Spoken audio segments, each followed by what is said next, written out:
नमस्कार बच्चों, आइए बच्चों आज हम इस वीडियो के माध्यम से लर्निंग आउटकम आधारित लर्निंग गैप सामग्री ब्रिज कोर्स कक्षा 7 विषय हिंदी, इसके अंतर्गत हम देखेंगे पेज नंबर 25 से लेकर 29 तक इसमें दी गई अभ्यास कार्य एवं वर्कशीटों को हम बहुत ही सरल तरीके से पूर्ण करेंगे। तो आइए बच्चों यदि आपने इस चैनल को अभी तक सब्सक्राइब नहीं किया है तो इस चैनल को आप सब्सक्राइब कर लें, बेल आइकन को प्रेस कर लें ताकि आगे के सभी विषयों के वीडियो आप तक पहुंचते रहेंगे। तो आइए बच्चों देखते हैं पाठ्य सामग्री। पाठ 16 श्रम की महिमा। देखिए यहाँ पर जो कविता दी गई है इसे हम पढ़ लेंगे। तुम कागज़ पर लिखती हो, वह सड़क झाड़ता है, तुम व्यापारी वह धरती में बीज गाड़ता है। एक आदमी घड़ी बनाता, एक बनाता चप्पल, इसलिए यह बड़ा और वह छोटा, इसमें क्या बल। सूत कातते थे गांधी जी, कपड़ा बुनते थे और कपास जुलाहों के जैसे ही धुनते थे। चुनते थे अनाज के कंकर, चक्की घिसते थे आश्रम के अनाज, यानी आश्रम में पिसते थे। जिल्द बाध लेना पुस्तक की।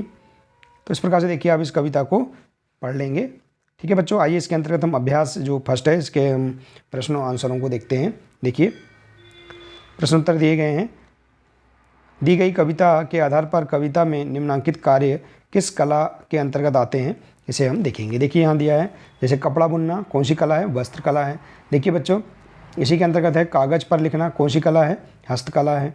इसी प्रकार से धरती में बीज गाड़ना कौन सी कला है, खेती बाड़ी की कला है। इसी प्रकार से सूत काटना कौन सी कला है, वास्तुकला है। चप्पल बनाना वास्तुकला है। देखिए बच्चों तो इस प्रकार से आप यहाँ पर यहाँ जो वाक्य दिए हैं इनके लिए आप यहाँ पर कलाओं के नाम इस प्रकार से बता सकते हैं। ठीक है बच्चों, आइए इसी प्रकार से अभ्यास 2 देखते हैं। अभ्यास 2 है प्राचीन काल में निम्नलिखित कला को करने वाले कलाकारों को किस नाम से जाना जाता था। देखिए यहाँ दिया है पहला, काष्ठ कला करने वाले को क्या कहते हैं, बढ़ई कहते हैं। मिट्टी के बर्तन बनाने वाले को कुम्हार कहते हैं। वस्त्र निर्माण करने वाले को दर्जी कहते हैं। खेती करने वाले को किसान कहते हैं और सोने के आभूषण बनाने वाले को सोनार कहते हैं। तो इस प्रकार से आप यहाँ पर कला को करने वाले कलाकारों के नाम इस प्रकार से आप लिख सकते हैं। ठीक है बच्चों, देखिए अब यहाँ पर इसमें चित्र दिया है, गांधी जी यहाँ देखिए सूत काट रहे हैं। देखिए तो हम यहाँ चित्र को देखकर ध्यानपूर्वक देखकर से समझकर हम इन जो अभ्यास हैं ये अभ्यासों के हम प्रश्नों के उत्तर आसानी से दे सकते हैं। देखिए यहाँ दिया है, दिए गए चित्र में आपको क्या क्या दिखाई दे रहा है। देखिए चित्र में यहाँ पर गांधी जी बैठे हैं और यहाँ देखिए सूत काट रहे हैं। तो इस प्रकार से आप लिख सकते हैं चित्र में गांधी जी सूत काट रहे हैं एवं कपड़ा बुन रहे हैं एवं कपास धुन रहे हैं। तो इस प्रकार से आप यहाँ पर लिख सकते हैं। इसी प्रकार से देखिए चित्र में किस महापुरुष को दिखाया गया है, तो चित्र में महापुरुष महात्मा गांधी जी को दिखाया गया है। इसी प्रकार से दिए गए चित्र में महात्मा जी क्या कर रहे हैं, तो दिए गए चित्र में महात्मा जी सूत काट रहे हैं। तो इस प्रकार से आप लिख सकते हैं। अगला प्रश्न है कते हुए सूत से क्या क्या बनाया जाता है। तो देखिए कते हुए सूत से कढ़ाई और रस्सी बनाने में, धागा बनाने में और वस्त्र बनाए जाते हैं। तो इस प्रकार से आप इनका प्रयोग लिख सकते हैं। ठीक है, आइए इसी के प्रकार से हम अगला अभ्यास 4 देखते हैं। अभ्यास में दिया है निम्नलिखित कलाओं में किसी एक कला पर 10 वाक्य लिखिए। देखिए आप यहाँ जो कला दी गई हैं जैसे खेतीबाड़ी, कास्तकला, वास्तुकला, हस्तकला, तो इन कलाओं को इनके बारे में आप यहाँ पर 10 वाक्य लिख सकते हैं अपने अनुसार। देखिए जैसे वास्तुकला भवन निर्माण, इसके बारे में आप 10 वाक्य लिख सकते हैं। ठीक है बच्चों, देखिए भवनों का निर्माण एवं अन्य कला वास्तुकला है। वास्तुकला प्रतिभा एवं शक्ति का प्रतीक है।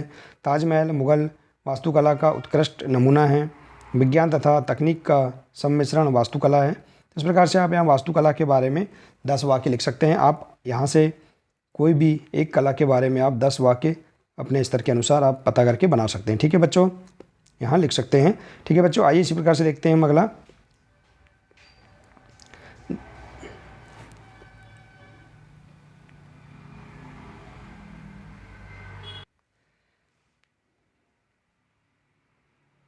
तो देखिए बच्चों यहाँ दिया है मूल्यांकन 16, इसमें दिया है देखिए पाठ 16 श्रम की महिमा। देखिए इसे आप यहाँ समझ लेंगे। संज्ञा के स्थान पर प्रयुक्त होने वाले शब्द सर्वनाम कहलाते हैं। देखिए हम इसके अंतर्गत यहाँ पर हम सर्वनाम जानेंगे। हिंदी में कुछ प्रमुख सर्वनाम है। मैं, तू, आप, यह, वह, जो, सो, कोई, कुछ, कौन, क्या, ये सभी क्या है, सर्वनाम है जो संज्ञा के स्थान पर प्रयुक्त किए जाते हैं, उन्हें हम संज्ञा कहते हैं। ठीक है, जैसे देखिए यहाँ पर संज्ञा के प्रकार दिए हैं, सर्वनाम के प्रकार दिए हैं। सर्वनाम के 6 प्रकार हैं।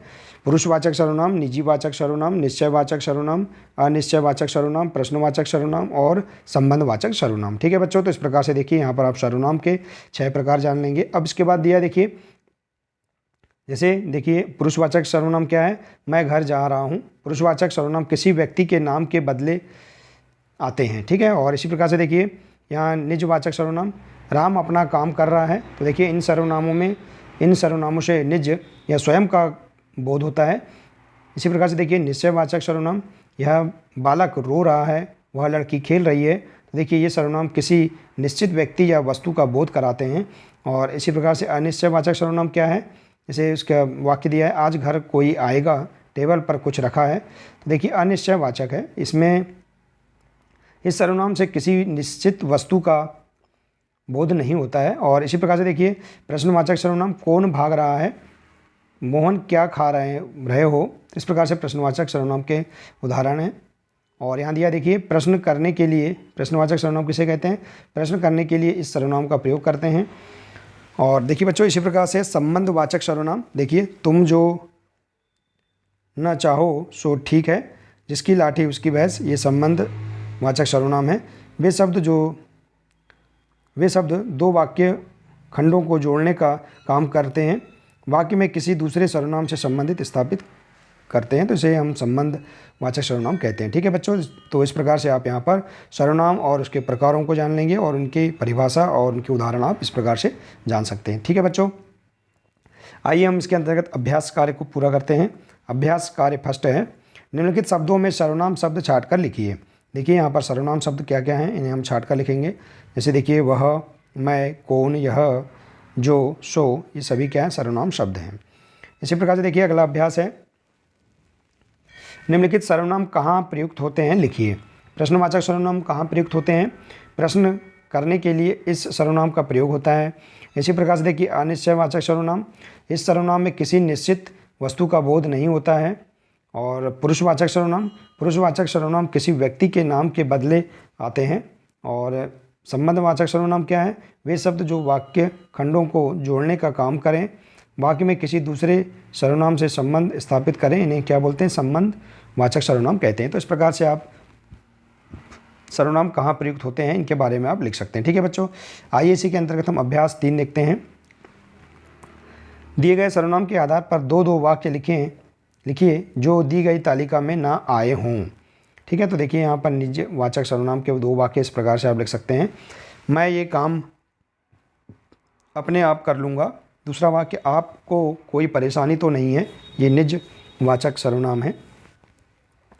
इसी प्रकार से निश्चयवाचक सर्वनाम देखिए, आजकल यह ज़्यादा बोलती नहीं है, वह एक बार फिर 10वीं कक्षा में प्रथम आया। तो ये निश्चयवाचक सर्वनाम के वाक्य हैं। और इसी प्रकार से देखिए प्रश्नवाचक सर्वनाम, तुम क्या कर रहे हो, तुम कहाँ जा रहे हो, तुम क्या पढ़ रहे हो। इस प्रकार से आप प्रश्नवाचक सर्वनाम के उदाहरण भी दे सकते हैं, क्या राम पास हो गया, तो इस प्रकार से और प्रश्नवाचक चिन्ह हम लगा सकते हैं। तो देखिए बच्चों, इस प्रकार से हम यहाँ पर बहुत ही सरल तरीके से इन अभ्यास कार्यों को पूर्ण कर सकते हैं। ठीक है बच्चों, और संज्ञा और सर्वनाम के बारे में भी हम जान सकते हैं। ठीक है, तो बच्चों आशा है कि आपको ये सभी अभ्यास कार्य बहुत अच्छे लगे होंगे, समझ में आ गए होंगे। तो ठीक है बच्चों, आज के लिए सिर्फ इतना ही है, मिलते हैं नेक्स्ट वीडियो में। नमस्कार।